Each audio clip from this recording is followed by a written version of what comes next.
Please support this channel by clicking subscribe, then hitting the bell, and then hitting all to get future notifications.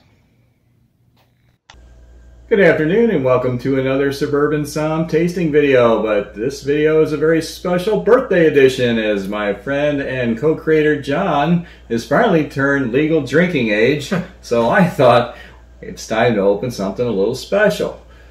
Now, if you know anything about John, and you may not, you might know that Chardonnay is not exactly his first passion. However, he will drink a Chardonnay if it's one of the better ones, and he certainly likes ones that aren't over oaked. And I think we have one that checks all those boxes today.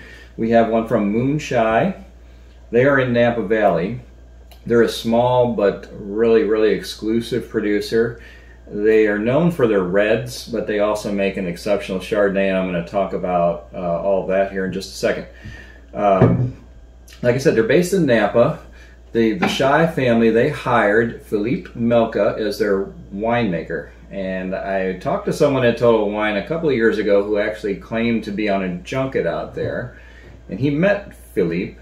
And Philippe is very passionate about his reds. They've got an excellent Hillside Red blend. They've got a couple of other ones. Very expensive wines. We're talking $100 a bottle and up.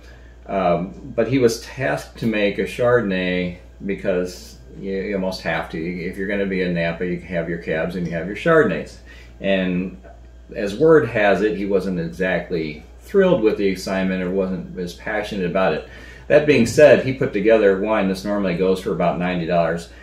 It is an exceptional bottle. It's probably my favorite Chardonnay, and it's one of the more expensive bottles you're going to find. If you were to go to Total Wine site, I think you're only going to find two out there that cost more than this. The Chardonnays just typically don't get that high. I mean, even a Burgundy from France, there's only a handful that start getting up above there. It's just not seen. But he put his heart and soul into this, and if he wasn't that excited about doing this, I hate to see what he would do if he was. It's a really good bottle, though. I've had it a couple times before, but this is the 2015 vintage. I've been saving this one for a while. I just bought a new allotment of some more recent vintages, so I thought it's time to go ahead and open this one. So, John, what do you say we give it a dance? Let's do it. You've sold me on it so far. That's a pretty color.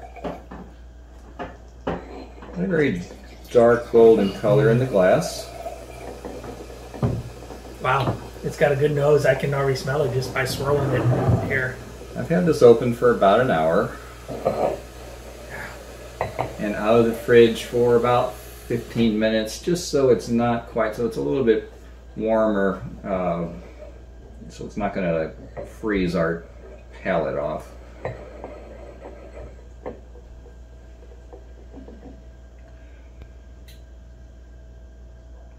I'm getting like caramel apple, wet slate.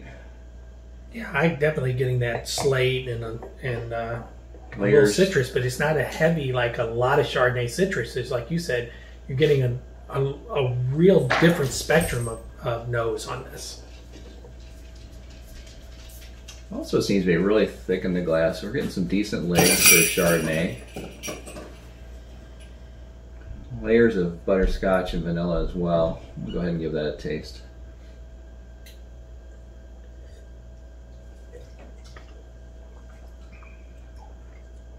I can get behind this Chardonnay. All right. And you'll have to forgive my dog ringing the bell in the background there. He's a new subscriber. He rang the bell, so. No, yeah, it's got some really good flavors and not that heavy oak. That's what I avoid. And this is crisp and clean. It's buttery, you know. It is buttery. You've got some vanilla, some cream soda, some apple, whetstone, hints of oak, but very well balanced. Yeah. So as Scott said, I'm just not a fan of the overly oaked Chardonnay, and sometimes I feel like they just throw oak in there just to get that into the Chardonnay. As he said, there's a hint of it here, and because of that, I like a lot of steel-barreled Chardonnays because, you know, if they put a little oak in there, it's not, in my point, way overly oak, but this is very good with just a hint. And like I said, I like the buttery, creamy feel of this. Yep. Really nicely balanced wine. Worth the money. Like I said, a lot of people might scoff at you know, $90 for a Chardonnay, and it's certainly not one I'm going to be drinking a couple times a month. I mean, I only have one of these in my cellar, and I just ordered another. Actually, they have a Napa one, and they also have a Sonoma one. I think they're the same price, if I'm not mistaken. I think the Napa one's a little better. That's just my personal preference. But they have the vineyards all over both regions, so it's one thing to keep in mind. Maybe you prefer the Sonoma one over the Napa one. I think I have both, so maybe we'll do the other one in a future video. Well, what's your closing thoughts before we wrap up here? Once again, as I said, not being a huge Chardonnay fan, I'm always pleased when I can find one that I can get behind and that I enjoy. And this definitely is. And once again, it's not because you told me what the price of this is. It's because I like it on my palate. I enjoy this, and so I would enjoy having this Chardonnay several times over. Well, good. We actually plan on having this with a fish course tonight, and I think it's going to pair well with that.